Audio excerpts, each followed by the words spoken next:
Bismillahirrahmanirrahim. Today's topic is about chemotherapeutic drugs of BDS second year and MBBS third year.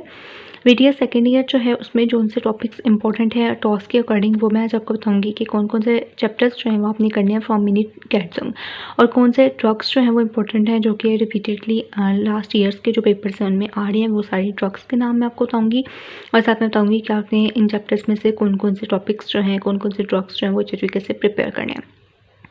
So let's start. जो chemotherapeutic drugs है इसमें जो पहले 4 chapters हैं 43, 44, 45 and 46, ये चारों चैप्टर्स आपने अच्छे तरीके से करने हैं। इसके सारे ड्रग्स जो हैं वो आपने करने हैं और सारे ड्रग्स के बारे में आपको बताना चाहिए कि एडवर्स इफेक्ट, टॉक्सिसिटी, ड्रग्स और इनकी जो हमारे पास कंट्रा इंडिकेशंस हैं। कुछ बच्चे कंट्रा इंडिकेशंस नहीं करते लेकिन आपने कंट्रा इंडिकेशंस भी करनी है इन ड्रग्स की। बुक के ऊपर कुछ की नहीं लिखी हुई लेकिन आपने उनको जो है वो गूगल कर लेना, ठीक है, कुछ की जिन जो पास पेपर्स में आपके आए होंगे उनको। और देन आप जो हमारे पास 43 और 44 वाला चैप्टर है, जो 43 है और इसमें से एक कैसे क्यों आना है, 44, 45 और 46 जो है इन तीनों को मिला के एक क्वेश्चन आना है, ठीक है। तो ये चारों जो हैं ये आपने अच्छे तरीके से प्रिपेयर करने हैं, इनकी सारी रीडिंग करनी है और इसमें से MCQ जो है वो ज़्यादा आएंगे। उसके बाद देन हमारे पास जो 46, 47, 50 और 50 वाले चैप्टर्स हैं, इन चैप्टर्स में जो अपने कौन से टॉपिक्स करने हैं उनमें आपका आ जाता है चैप्टर नंबर 48, 49 एंड 54, ठीक है। 40 anti fungal, anti viral and anti cancer therapeutics, ठीक है। जो एंटी फंगल और एंटी वायरल्स हैं इनको आपने अच्छे तरीके से प्रिपेयर करना है। इन तीनों को मिला के एक SCQ आएगा आपका, ठीक है। उन चारों चैप्टर्स में से 2 SCQs आएंगे और इन तीनों चैप्टर्स को मिला के एक SCQ आएगा, ठीक है। तो इनमें से आपने क्या करना है कि इनमें जो कैंसर वाला है इसमें से भी थोड़ा सा टॉपिक आपने करना है। एंटी वायरल और एंटी फंगल जो है ये आपने अच्छे तरीके से प्रिपेयर करने हैं। मैं आपको बताती हूँ जो इन्होंने से टॉपिक्स आपने ड्रग्स जो हैं वो आपने प्रिपेयर करनी है फ्रॉम चैप्टर, ठीक है। तो जिसके हमारे पास चैप्टर नंबर 43 आ जाता है।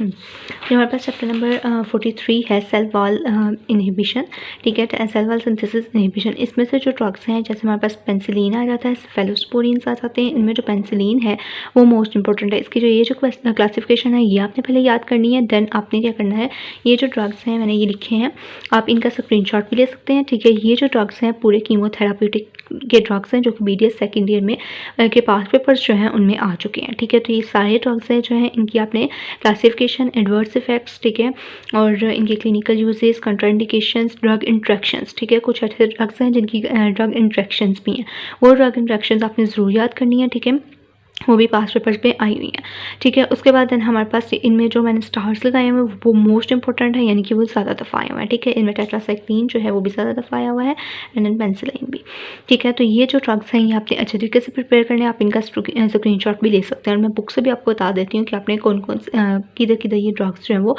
प्रेजेंट है, ठीक है। यानी कि मार्किंग मैं आपको करवा देती हूँ, ठीक है। उसके बाद हमारे पास जैसा क्या जाता है पेंसिलिन। पेंसिलिन का जो हमारे पास आ जाता है मैकेनिज्म ऑफ एक्शन, इनके एडवर्स पर क्लिनिकल यूजेस, ये जो हैं ये आपने अच्छे तरीके से याद करने हैं। नेक्स्ट वीडियो में मैं आपको बताऊंगी कि आपने मतलब चैप्टर वाइज बताऊंगी कि आपने चैप्टर वाइज कौन कौन से टॉपिक्स जो हैं वो प्रिपेयर करने हैं। जैसे कि हमारे पास अब ये पेंसिलिन वाला टॉपिक आ जाता है, तो पेंसिलिन वाले टॉपिक्स में आपके पास क्या क्या चीज़ें जो है वो इंपॉर्टेंट है, ठीक है। उसके बाद हमारे पास आ जाता है सेफेलोस्पोरिन्स, ठीक है। तो सेफेलोस्पोरिन्स जो हैं इनका भी आपको पता होना चाहिए, इनके भी clinical uses, adverse effect, toxicity, मतलब पहले जो 4 चैप्टर हैं आपके वो अपने अच्छे तरीके से प्रिपेयर करने हैं, ठीक है। उसके बाद देन आपके और ये जो है ये भी आपका SCQ है कि बीटा लैक्टेमेजेस इनहिबिटर्स कौन कौन से हैं, तो उनमें आपको ये तीनों नाम आने चाहिए इसके, ठीक है। और इसमें से आपने वैनकोमाइसिन जो है वो अच्छे तरीके से प्रिपेयर करना है। बाकी ड्रग्स जो हैं ये इतने इंपॉर्टेंट नहीं है, ठीक है। उसके बाद है ना हमारे पास आ जाता है, अगर मैं आपको टेबल से बताऊं कि इसके टेबल से कौन कौन से आपने याद करने हैं ड्रग्स, तो उसमें हमारे पास पेंसिलिन आ गया, ठीक है। उसके बाद देन हमारे पास फेलोस्पोरिन्स आ जाता है, इसकी first generation, second generation and third generation. इन तीनों के चारों जो है जनरेशन है इनकी आपको क्लासिफिकेशन आनी चाहिए, टॉक्सिसिटी, क्लिनिकल इफेक्ट्स सारे आपको आनी चाहिए, ठीक है। ये जो मैंने पॉइंट्स ऐड किए हैं ये मैंने पिछले चैप्टर से रीड करके तो ऐड किए हुए हैं, वो मैं आपको नेक्स्ट वीडियो में बताऊँगी कि आपने कौन कौन से पॉइंट्स जो हैं वो याद करने हैं। उसके बाद देन हमारे पास आ जाता है चैप्टर नंबर 44, ठीक है। इसमें से आपने जो माइसिन जो है ये आपने अच्छे तरीके से प्रिपेयर करना है, ठीक है। और इसमें जो ये रेड मैन सिंड्रोम है ये MCQ आया हुआ है, तो ये आपको पता होना चाहिए, ठीक है। उसके बाद हमारे पास आ जाते हैं प्रोटीन सिंथेसिस इनहिबिटर्स, ठीक है। प्रोटीन सिंथेसिस इनहिबिटर्स जो हैं उनमें हमारे पास जो टेट्रासाइक्लिन और मैक्रोलेट्स हैं इसमें वो ज़्यादा इंपॉर्टेंट है, और क्लोरामफेनिकोल, ठीक है। ये जो 3 ड्रग्स हैं ये ज़्यादा इंपॉर्टेंट है, इनका आपको अच्छे तरीके से पता होना चाहिए। इनकी clinical uses, adverse effects, toxicity आपको सारा कुछ पता होना चाहिए, ठीक है। और क्लासिफिकेशन इनकी आपको पता होनी चाहिए, ठीक है।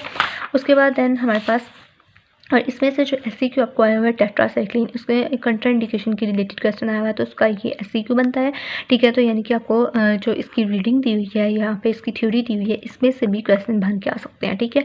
तो ये आपको पता होना चाहिए। उसके बाद साइक्लिन जो है इसकी एक्टिविटी स्पेक्ट्रम में आपको पता होना चाहिए, ठीक है। उसके बाद है मैक्रोलाइट्स के भी आपने इसी तरह से क्लिनिकल यूजेज, एडवर्स इफेक्ट्स सारा कुछ जो है वो याद करना है, ठीक है। तो ये पूरे का पूरा चैप्टर जो है ये आपने अच्छे तरीके से याद करना है। और क्लिंडामेसिन इसके MCQ आते हैं, ये आपको पता होने चाहिए, ठीक है। ये भी इंशाल्लाह मैं नेक्स्ट वीडियो में आपको डिटेल में बताऊंगी कि आपने इस चैप्टर में से कौन कौन से पॉइंट्स जो हैं वो याद करने हैं। उसके बाद हमारे पास इंपॉर्टेंट ड्रग इसमें जो आ जाती हैं, इनकी क्लासिफिकेशन में आगे से जो हमारे पास इंपॉर्टेंट ड्रग्स हैं उनमें हमारे पास मैक्रोलाइड्स, टेट्रासाइक्लिन एंड क्लोरामफेनिकोल, ठीक है। इन तीनों ड्रग्स की classification, adverse effect, toxicity, contraindications and drug interactions, ये चारों 5 चीज़ें आपको आनी चाहिए। उसके बाद अमाइनोग्लाइकोसाइड्स और स्पेक्टिनोमाइसिन और माइनोग्लाइकोसाइड्स ये बहुत ज़्यादा इंपॉर्टेंट है। इसके जो ये तीनों डेफिनेशंस लिखी हुई हैं ये बहुत ज़्यादा इंपॉर्टेंट है। Mechanism of action, mechanism of resistance, clinical uses and toxicity. और क्लिनिकल यूजेस आपने इसके जो हैं वो किस तरह से प्रिपेयर करने हैं कि आपको इसके क्लिनिकल यूजेस इस तरह से पता होने चाहिए कि इसमें जो हमारे पास जेंटामाइसिन है, एमिकेसिन और जेंटामाइसिन, एंड देन हमारे पास आ जाता है स्ट्रेप्टोमाइसिन, ठीक है। ये जो तीनों है ये बहुत ही ज़्यादा इंपॉर्टेंट है। इनकी आपने क्लिनिकल यूजेस अलग-अलग याद करना है। यानी कि क्लिनिकल जेंटामाइसिन की क्लिनिकल यूज़ क्या है, एमिकेसिन के, स्ट्रेप्टोमाइसिन के, इनके अलग अलग क्लिनिकल यूजेस जो हैं वो आपने याद करने हैं। और टॉक्सिसिटी में फर्दर इनकी जो ये थ्योरी दी हुई है ये भी आपको पता होनी चाहिए, और टॉक्सिसिटी में आपको इनका पता होना चाहिए, ठीक है। उसके बाद देन हमारे पास इसमें मैंने आपको पहले ही बता दिया कि 3 ड्रग जो है वो इंपॉर्टेंट है, इनकी अलग से आपने क्लिनिकल यूजेज, एडवर्स इफेक्ट्स वगैरह जो है वो याद करने हैं, ठीक है। उसके बाद देन हमारे पास आ जाता है चैप्टर नंबर 46 में हमारे पास जो फ्लोरोक्विनोलोन्स हैं ये ज़्यादा इंपॉर्टेंट है, ठीक है। फ्लोरोक्विनोलोन्स सबसे ज़्यादा इंपॉर्टेंट है। और जो हमारे पास सल्फोनामाइड्स हैं उसका जो ये वाला टेबल बना हुआ, ये जो चार्ट बना हुआ है ये आपने अच्छे तरीके से प्रिपेयर करना है, ठीक है। सल्फोनामाइड्स का ये चार्ट एंड क्लिनिकल यूजेस ये ज़्यादा इंपॉर्टेंट है, ठीक है। तो ये आपको अच्छे तरीके से पता होने चाहिए, ठीक है। ये MCQ में SCQ में भी आता है, और MCQ में पूछा जाता है कि बर्न इन्फेक्शन हुआ है तो कौन से ड्रग्स वगैरह हम जो है वो यूज़ कर रहे हैं, तो सल्फोनामाइड्स आ जाते हैं, ठीक है। तो ये चीज़ आपको पता होनी चाहिए।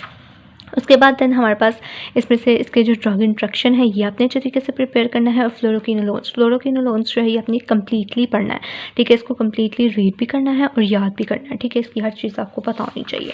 उसके बाद आप इसका टेबल जो है वो अच्छे तरीके से प्रिपेयर करना है। इसके mechanism of action, clinical uses, toxicity, ठीक है। और ये वाला जो इतना इंपॉर्टेंट नहीं है, लेकिन ये जो पहला टेबल है ये ज़्यादा इंपॉर्टेंट है। एंड देन हमारे पास यहाँ से ये दोनों ड्रग्स जो हैं बहुत ज़्यादा इंपॉर्टेंट है, फ्लोरोक्विनोलोन्स भी एंड सिप्रोफ्लेक्सिसिन एंड फ्लोरोक्विनोलोन्स, ये दोनों ड्रग्स इंपॉर्टेंट है। इनके mechanism of action, drug toxicity, सारे का सारा अपने टेबल जो है वो अच्छे तरीके से प्रिपेयर करना है। देन हमारे पास आ जाता है एंटीमाइक्रोबियल ड्रग्स, ठीक है। तो ये आपने नहीं करना, ठीक है। TB ड्रग्स वाला चैप्टर जो है ये आपने प्रिपेयर नहीं करना। देन हमारे पास जो है वो एंटी फंगल एजेंट्स आ जाते हैं। इनमें जो है आपने इनकी जो क्लासिफिकेशन है वो अच्छे तरीके से प्रिपेयर करनी है। देन इसमें जो हमारे पास एजोल्स आ जाते हैं ना वो इंपॉर्टेंट है, ठीक है। ये एजोल्स आपने अच्छे तरीके से प्रिपेयर करने हैं। टर्बिनाफाइन जो है ये इसमें इंपॉर्टेंट है, ठीक है। ये जो दोनों ड्रग्स हैं, ठीक है। इसमें जो हमारे पास एम्फोटेरिसिन B है वो बहुत ज़्यादा इंपॉर्टेंट है, जैसे मैंने आपको बताया। इसकी क्लासिफिकेशन है, mechanism of action, clinical uses, ठीक है। उसके बाद इसकी टॉक्सिसिटी में जो इन्फ्यूजन रिलेटेड है, यानी कि adverse effects related to infusion related, ठीक है। इन्फ्यूजन रिलेटेड जो टॉक्सिसिटी है इसकी ये इंपॉर्टेंट है, ठीक है। ये SCQ में पूछा जा सकता है, MCQ में भी पूछा जा सकता है। ये आपने इस तरीके से प्रिपेयर करना है। और ये आपको एम्फोटेरिसिन B जो है कम्प्लीटली आना चाहिए यहाँ तक, ठीक है। उसके बाद हमारे पास जो अगले इसके ड्रग हैं ये इतने इंपॉर्टेंट नहीं है। जो हमारे पास एजोल है, एजोल एंटीफंगल एजेंट्स, ठीक है। ये इंपॉर्टेंट है, इसकी आपको क्लासिफिकेशन आनी चाहिए, ठीक है। और इसकी जो क्लिनिकल यूजेस हैं सारे ये आपको पता होने चाहिए, ठीक है। ये आपने अच्छे तरीके से एजोल्स जो हैं वो प्रिपेयर करने हैं। उसके बाद ये वाले ड्रग्स जो हैं ये इंपॉर्टेंट नहीं है इसमें इस बाद हमारे पास टर्बिनाफाइन मोस्ट इंपॉर्टेंट है। इसकी भी mechanism of action, clinical uses, contraindications, ठीक है, ये सारी चीज़ें आपको पता होनी चाहिए। और इसका जो लास्ट वाला टेबल है वो आपने अच्छे तरीके से प्रिपेयर करना है। उसके अंदर भी यही जो 3 ड्रग्स हैं, amphotericin B, azoles and terbinafine, इनके बारे में आपको पता होनी चाहिए, mechanism of action, clinical uses and toxicity, ठीक है। उसके बाद एंटीवायरल एजेंट्स भी बहुत ज़्यादा इंपॉर्टेंट है, जिसमें हमारे पास आ जाता है एसाइक्लोविर इसमें इंपॉर्टेंट है, ठीक है। ये ऐसे कि इसके भी mechanism of action, clinical uses सारा कुछ आपको बताना चाहिए। और इसका जो फ्लो चार्ट बना हुआ है ये आपने अच्छे तरीके से प्रिपेयर करना है, ठीक है। ये मैकेनिज्म ऑफ एक्शन भी आ जाता है इसका एंटी हर्पस एजेंट्स का, एंड देन हमारे पास जो ये साइक्लोविर है उसका भी आ जाता है, ठीक है। तो ये आपने चार्ट अच्छे तरीके से प्रिपेयर करना है, इसके क्लिनिकल यूजेस, एडवर्स इफेक्ट्स वगैरह ये सारे अच्छे तरीके से प्रिपेयर करने हैं, ठीक है। और ये टेबल जो है वो MCQ के लिए आपको आना चाहिए, ठीक है। और बाकी जो ड्रग्स हैं इनको एक दफ़ा गो थ्रू कर लेना है, इतना इंपॉर्टेंट नहीं है। देन हमारे पास आ जाता है नेक्स्ट HIV ड्रग्स, ठीक है। तो ये भी इतने इंपॉर्टेंट नहीं है। उसके बाद हमारे पास इन्फ्लुएंजा वाले में जो हमारे पास इंटरफेरोन है ना, ये इंपॉर्टेंट है, ठीक है। तो इंटरफेरोन आपने अच्छे तरीके से याद करना है, इसका mechanism of action, clinical uses वगैरह सारा कुछ, ठीक है। उसके बाद देन हमारे पास इसका जो टेबल आ जाता है उसमें भी हमारे पास एंटीवायरल ड्रग्स, ठीक है, जिसमें हमारे पास एसाइक्लोविर आ जाता है, और एंटी हेपेटाइटिस ड्रग्स, ठीक है। एंटी हेपेटाइटिस ड्रग में इंटरफेरोन्स आ जाते हैं, ठीक है। तो ये 2 ड्रग्स जो हैं ये इंपॉर्टेंट है। और उसमें जो आपके पास पेपर्स हैं उसमें मोस्टली पूछा गया है कि जो हमारे पास हेपेटाइटिस बी है, हेपेटाइटिस सी है, उसमें ड्रग्स कौन से आ जाते हैं, इनकी ट्रीटमेंट में ड्रग्स कौन से हैं, इनके यूनिट्स का टॉक्सिसिटी वगैरह, ठीक है। तो उसमें हमने क्या करना है, जो हेपेटाइटिस ड्रग्स हैं उनके बारे में लिखना है, ठीक है। यानी कि यही टॉक्सिसिटी और यही जो ड्रग्स हैं इनके यही हमने लिखनी है, ठीक है, उसके ड्रग्स में, ठीक है। तो ये जो 2 ड्रग्स हैं हमारे पास उनकी क्लासिफिकेशन है, ये इंपॉर्टेंट है इस चैप्टर में से। बाकी इतने इंपॉर्टेंट नहीं है और ना ही आपके सिलेबस में है, ये भी नहीं करना। उसके बाद चैप्टर नंबर 50 आ जाता है, ठीक है। चैप्टर नंबर 50 जो है इसमें मेट्रोनाइडाजोल जो है ये इंपॉर्टेंट है, ये आपने एक दफ़ा रीड आउट कर लेना है, ठीक है। मेट्रोनाइडाजोल ये आपने एक दफ़ा प्रिपेयर कर लेना है, एंड देन इसका जो टेबल है वो आपने कर लेना है, ठीक है। उसके बाद हमारे पास आ जाता है chapter number 51 anti microbial agents, clinical uses, ये आपने नहीं करना, ठीक है। उसके बाद देन हमारे पास चैप्टर नंबर 52 ये भी नहीं करना, एंड देन हमारे पास आ जाता है ये भी 53 चैप्टर भी नहीं करना। और जो हमारे पास 54 चैप्टर है कैंसर कीमोथेरेपी के, कैंसर वाले में जो हमारे पास एंटी मेटाबोलाइट्स हैं, ठीक है, यही एंटी कैंसर्स हैं। तो एंटी कैंसर जो है BDS सेकेंड ईयर उसका सिलेबस है, तो उसमें हमारे पास जो ड्रग्स है मेथोट्रेक्सेट, ये बहुत ज़्यादा इंपॉर्टेंट है। इसके clinical uses, mechanism of action, ठीक है, रेजिस्टेंस, ये सारा आपने अच्छे तरीके से प्रिपेयर करना है। टॉक्सिसिटी भी इसकी बहुत ज़्यादा इंपॉर्टेंट है, ठीक है। और बाकी जो इसके ड्रग्स हैं उनको आपने यहाँ तक एक दफ़ा रीड आउट कर लेना है, बाकी इतने इंपॉर्टेंट नहीं है, सिर्फ ये वाला ड्रग जो है वो सबसे ज़्यादा इंपॉर्टेंट है इसमें, ठीक है। तो ये आपको पता होना चाहिए, बाकी ड्रग्स के आपको नाम और क्लिनिकल यूजेस पता होने चाहिए, ठीक है। यहाँ से भी अगर देखा जाए तो सिर्फ ये वाले जो एंटी मेटाबोलाइट्स हैं ये टेबल आपने अच्छे तरीके से प्रिपेयर कर लेना है इसका, ठीक है। कीमोथेरेपी में सिर्फ आपने इतनी चीज़ें जो है वो प्रिपेयर करनी है, नेक्स्ट वाला चैप्टर भी आपने प्रिपेयर नहीं करना। तो जो मैंने आपको इंपॉर्टेंट ड्रग्स पहले ही बता दिए थे वही ड्रग्स जो हैं वो मैंने आपको उनकी मार्किंग करवा दी है कि किधर किधर जो है वो लिखे हुए हैं, तो आपने इनको अच्छे तरीके से मार्क कर लेना है। और इनकी सारी चीज़ें आपने याद करनी है, mechanism of action, drug interactions, adverse effects, clinical uses, contraindications, ठीक है, क्लासिफिकेशन, सारी चीज़ें आपने याद करनी है। और ये सारे ड्रग्स आपने अच्छे तरीके से प्रिपेयर करके आप पास पेपर करना है, तो आपका इंशाल्लाह ताला सारा सिलेबस कंप्लीट हो जाएगा। Thank you so much. Video अच्छी लगी तो लाइक करें, सब्सक्राइब करें एंड शेयर करें। दुआ में याद रखिएगा। अल्लाह हाफ़िज़।